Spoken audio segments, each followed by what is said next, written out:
ચોખાને લઈને ફરી એકવાર ભેળસેળનો થયો પર્દાફાશ। મહેસાણામાં ચોખામાં પ્લાસ્ટિકના ચોખાની ભેળસેળ આવી સામે।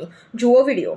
આ જ્યારે હું સાફ કરતી હતી ત્યારે આ ચોખા આપણા જે હોય એ દેખાતા નથી, થોડા અલગ જ પડતા લાગે છે, થોડા વ્હાઈટ લાગે છે, પેલા થોડા શ્યામ હોય છે અને આ એકદમ ગોળ અને આપણે ખીચડી બનાવીને તો ઉપર તરી જાય છે, બધા ચોખા તરી આવે છે પાણીમાં, અલગ જ પ્રકારના ગોળ લાગે છે, મમરા જેવા।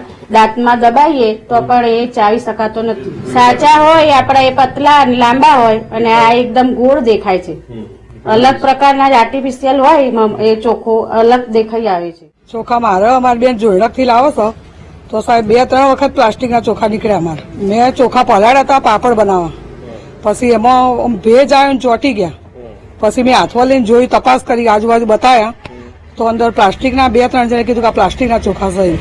ના સંપર્ક કર્યો નહીં, આજુબાજુવાળાને કીધું એટલે એ ભાઈએ સંપર્ક કર્યો। હા, મિક્સ આવે બધા। અમારી તમામ માહિતીથી અપડેટ રહેવા માટે જોડાયેલા રહો S9 ન્યૂઝ સાથે।